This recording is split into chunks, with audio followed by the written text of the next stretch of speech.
Welcome back to my channel ನನ್ನ ಸ್ನೇಹಿತರೆ.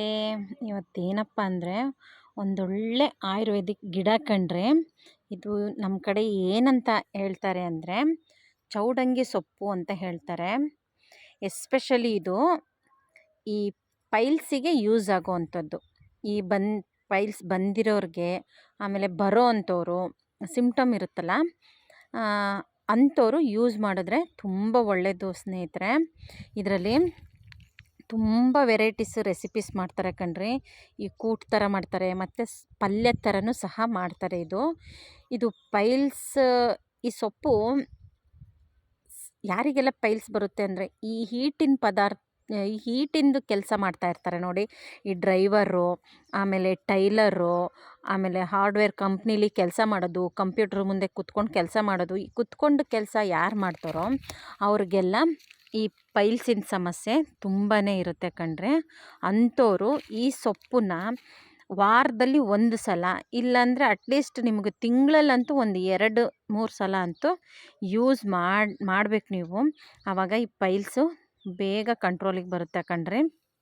ಹಾಗೆ ಇದೇ ಥರ ಇವಾಗ ಸ್ಟಾರ್ಟಿಂಗ್ ನೋಡ್ತಾ ಇರೋರಿಗೆ ಕನ್ಫ್ಯೂಷನ್ ಮಾಡಲಿಕ್ಕೆ ಅಂತ ಈ ಗಿಡಗಳು ನೋಡಿ ಎಷ್ಟು ಟೆಕ್ನಿಕ್ ಯೂಸ್ ಮಾಡ್ತವೆ. ಇದೇ ಥರದ್ದು ಇನ್ನೊಂದು ಥರನೂ ಗಿಡ ಇರುತ್ತೆ. ಇಲ್ಲಿ ನೋಡಿ ಸ್ನೇಹಿತರೆ, ಇದು ಸಹ ಅದೇ ಚೌಡಂಗಿ ಸೊಪ್ಪು ಥರನೇ ಇರುತ್ತೆ. ನೀವು ಈ ಕಾಯಲ್ಲಿ ಫೈಂಡ್ ಔಟ್ ಮಾಡ್ಕೋಬೇಕಾಗ್ತದೆ. ಇಲ್ಲಿ ನೋಡಿ, ಇದು ಕಾಯಿ ಹೀಗೆ ಬಂದಿರುತ್ತೆ. ಇನ್ನೊಂದು ಸ್ವಲ್ಪ ಕ್ಲೋಸಲ್ಲಿ ತೋರಿಸ್ತಾ ಇದ್ದೀನಿ. ಈ ಕಾಯಿ ಹೀಗೆ ಬಂದಿರುತ್ತೆ. ಇದು ಚೌಡಂಗಿ ಸೊಪ್ಪು ಅಲ್ಲ. ಈ ಎಲೆನೂ ಸಹ ಅದೇ ಥರ ಬರ್ತದೆ, ಈ ವೆಲ್ವೆಟ್ ಟೈಪೇ ಬರ್ತದೆ. ಇದು ಚೌಡಂಗಿ ಸೊಪ್ಪು ಅಲ್ಲ. ಅದೇ ಶೇಪಲ್ಲೇ ಬರ್ತದೆ ನೋಡಿ. ಕಾಯಿ ಹೀಗಿರಬೇಕು. ಕಾಯಿ ಹೀಗೆ ಬಟ್ಲು ಶೇಪಲ್ಲಿ ಚಕ್ರ ಥರ ಇದ್ದರೆ ಇದು ಚೌಡಂಗಿ ಸೊಪ್ಪು ಅಂತ ಹೇಳ್ತಾರೆ ಸ್ನೇಹಿತರೆ. ಇದು ಪೈಲ್ಸ್ ಇರೋರಿಗೆ ತುಂಬಾ ಒಳ್ಳೆಯದು ಸ್ನೇಹಿತರೆ. ನಾನಿವಾಗ ಈ ಸೊಪ್ಪನ್ನೆಲ್ಲ ಕಿತ್ಕೊತೇನೆ. ನೋಡಿ ಸ್ನೇಹಿತರೆ, ಇಷ್ಟು ಚೌಡಂಗಿ ಸೊಪ್ಪನ್ನ ನೋಡಿ ಸ್ನೇಹಿತರೆ, ಇಷ್ಟು ಚೌಡಂಗಿ ಸೊಪ್ಪನ್ನ ಕಿತ್ಕೊಂಡು ಬಂದಿದ್ದೀನಿ. ನೀವು ನೋಡ್ತಾ ಇರ್ಬೋದು.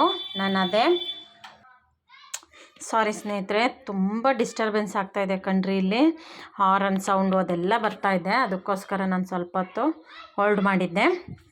ಇವಾಗ ಹೇಳ್ತಾ ಇದ್ದೀನಿ. ಇದು ಪೈಲ್ಸಿಗೆ ರಾಮಬಾಣನೆ ಅಂತಲೇ ಹೇಳ್ಬೋದು. ಯಾರ್ಯಾರಿಗೆ ಪೈಲ್ಸ್ ಸಮಸ್ಯೆ ಇದೆಯೋ ಅವರು ಸಹ ಯೂಸ್ ಮಾಡಿ, ಇಲ್ದಿರೋರು ಸಹ ಯೂಸ್ ಮಾಡಿ. ಸಿಮ್ಟಮ್ ಇತ್ತು ಅಂದರೆ ಅವರು ಸಹ ಯೂಸ್ ಮಾಡಿ. ಈ ಸೊಪ್ಪಲ್ಲಿ ಪಲ್ಯ ಮಾಡ್ಬೋದು, ದಾಲ್ ಮಾಡ್ಬೋದು ಸ್ನೇಹಿತರೆ. ಹಾಗೆ ಇದು ಆರೋಗ್ಯಕ್ಕೆ ಮತ್ತು ಮೋಷನು ಸಹ ಅಷ್ಟೇ ನೀಟಾಗಿ ಹೋಗ್ತದೆ. ಈ ಸೊಪ್ಪು ಪೈಲ್ಸ್ ಇರೋರು ಮಸ್ಟ್ ಟ್ರೈ ಅಂತ ಹೇಳ್ತೀನಿ. ನೋಡಿ, ನಾನು ಆವಾಗಲೇ ಚಕ್ರದ ಥರ ತೋರಿಸಿದ್ನಲ್ಲ, ಅದೇ ಸೊಪ್ಪು. ಈ ಸೊಪ್ಪಲ್ಲಿ ಈ ಥರ ಎಲೆ ಮಾತ್ರ ಕಿತ್ಕೋಬೇಕು. ಇದರಲ್ಲಿ ಕಡ್ಡಿದು ಏನು ಯೂಸ್ ಆಗೋದಿಲ್ಲ. ನೋಡಿ ಸ್ನೇಹಿತರೆ, ಆಲ್ರೆಡಿ ನಾನು ಇಲ್ಲೆಲ್ಲ ಈ ಥರ ಸೊಪ್ಪೆಲ್ಲ ಕಿತ್ತಿದ್ದೀನಿ.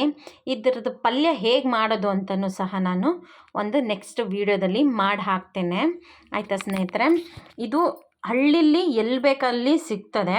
ಹಾಗೆ ನೀವೆಲ್ಲಾದರೂ ಹಾಗೆ ಟ್ರಾವೆಲ್ ಎಲ್ಲಾದರೂ ಹೋಗಿದ್ದರೆ ದಾರಿಲೆಲ್ಲ ನೋಡಿ ಸೊಪ್ಪು ಇದು ಆಲ್ಮೋಸ್ಟ್ ಎಲ್ಲ ಕಡೆನೂ ಸಿಗ್ತದೆ.